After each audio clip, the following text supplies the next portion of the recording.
maintenant, je vous demande de préparer une séance de cours avec bien clairement quelles activités vous allez présenter dans ce cours. Donc il y a l'activité 1, l'activité 2, l'activité 3, l'activité 4. Vous faites vraiment comme ça, de manière synthétique, et où vous placez les activités théâtrales à l'intérieur de votre cours. Je vous rappelle que si c'est l'activité 1, très souvent, ça va être un jeu de révision d'une séance précédente. Ou alors, ça peut introduire, à travers le jeu théâtral, pourquoi pas, le vocabulaire. Mais faites bien attention, est-ce que c'est possible?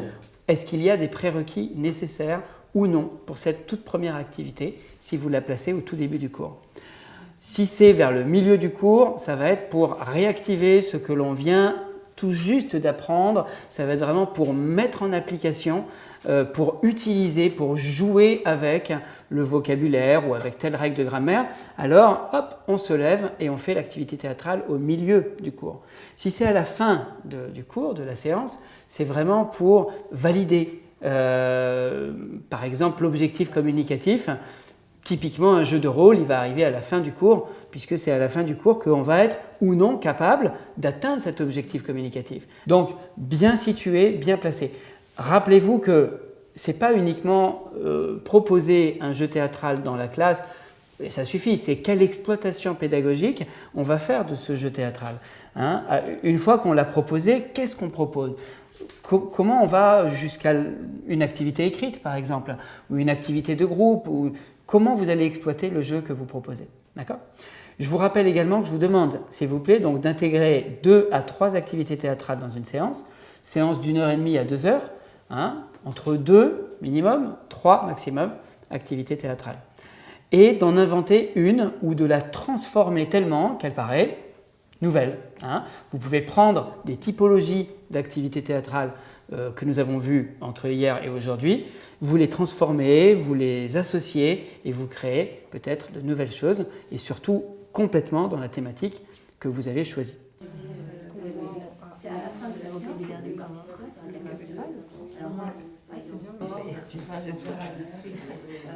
la santé, mais c'est là, c'est quoi? C'est à 2, d'accord. Et donc, à la fin de ces 4 séances, puisqu'il y en aura 4, l'apprenant sera capable de quoi? D'aller chez le médecin, de prendre rendez-vous peut-être? Bien sûr, oui. D'aller chez le médecin, ils savent dire de quoi ils sont. Attendez, alors ils sont chez le médecin, c'est exprimé. Je vous propose de remettre en commun les idées que vous avez eues et la conception de votre séance. On va être le plus synthétique possible. Voilà, première activité, deuxième activité, troisième activité, mais vraiment de manière synthétique. Ne rentrez pas dans les détails parce que les apprenants ont déjà et ceci et cela. Présentez d'abord un petit peu le déroulé rapidement. Alors, déjà, à la fin de la séance, l'apprenant sera capable de formuler au médecin où il a mal en le mimant. Alors, en introduction, c'est informer les apprenants que le thème, c'est chez le médecin. En 2, faire parler sur le thème les personnes, donc on leur dit de manière à ce qu'il y ait des mots. En 3, on a l'exercice théâtral. Donc là, c'est mimer une scène chez le médecin en utilisant 4 mots au minimum. Donc, c'est ce casque-là. 5, formateurs. On récolte au tableau les mots qui ont été formulés pendant cet exercice, éventuellement et les expressions. Ensuite, on les corrigera, on les complétera avec un vocabulaire adapté à leurs besoins. 5, on fait une impro guidée. Donc, médecin-patient. Hein. Le patient peut être accompagné, donc ça pourrait faire participer. Voilà. Pourquoi il va chez le médecin? Donc, on va donc donner des thèmes. Hein. On va donner des thèmes, un canevas, un cadre. Donc, ce sera peut-être, il aura la grippe, il aura mal aux oreilles, etc.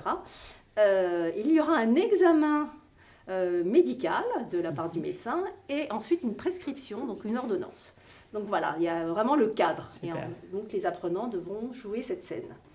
Les autres apprenants seront face à eux, devront écouter sans intervenir. Et c'est seulement à la fin qu'ils s'exprimeront, corrigeront, apporteront leurs avis, etc. 6e point, donc là il y a un cours vraiment avec un support papier où on transmet aux apprenants du vocabulaire, des expressions adaptées, consultation. Et ensuite on termine par alors les expressions, c'est dire précisément j'ai mal à la tête, c'est pas la tête j'ai mal, c'est pas la tête c'est dur, c'est j'ai de la fièvre, je suis fatiguée, je suis épuisée, je ne dors pas. Vraiment avoir les bonnes expressions. Et grâce à ces expressions, et grâce aux endroits où les personnes ont mal, on a créé des petites feuilles. Donc ça fait le thème de l'exercice suivant. Donc ils nous ont enrichis pour l'exercice suivant. Donc il y en a autant que de participants. Et donc sur ces feuilles, il y a marqué genoux, tête, etc. L'exercice, c'est de se mettre, donc tous, faire une ronde. Avant d'aller se mettre dans la ronde, on choisit au hasard une feuille et dans le sens d'une aiguille d'une montre, on va lancer à une personne de son choix. La personne, l'apprenant, l'ouvre et va trouver un mot main. Donc l'apprenant sera d'abord capable de le lire, parce que c'est pas facile de lire main quand ensuite de dire où se situe la douleur à la main, et ensuite formuler l'expression correcte, c'est j'ai mal à la main. Voilà. S'il y arrive, super, il a gagné, il sort du groupe, donc le groupe se rétrécit. S'il a perdu, il reste. Et donc, ainsi de suite, jusqu'à ce qu'il reste, on n'espère plus personne. Et si il reste toujours des personnes un petit peu en difficulté, on reprend des feuilles au hasard et on leur transmet. Voilà. Super. Alors c'est très clair, c'est bien structuré. Peut-être faire attention à...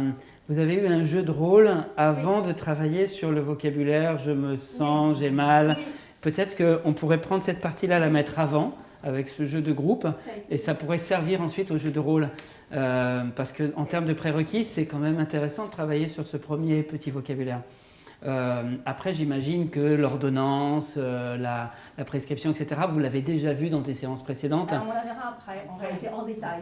Est-ce qu'on fait d'abord, justement, on évalue, en fin de compte, leur connaissance en faisant un petit jeu, voilà, et on complète, et finalement, c'est ce qu'on a choisi, ou alors, au contraire, on fait le cours, et après, voilà.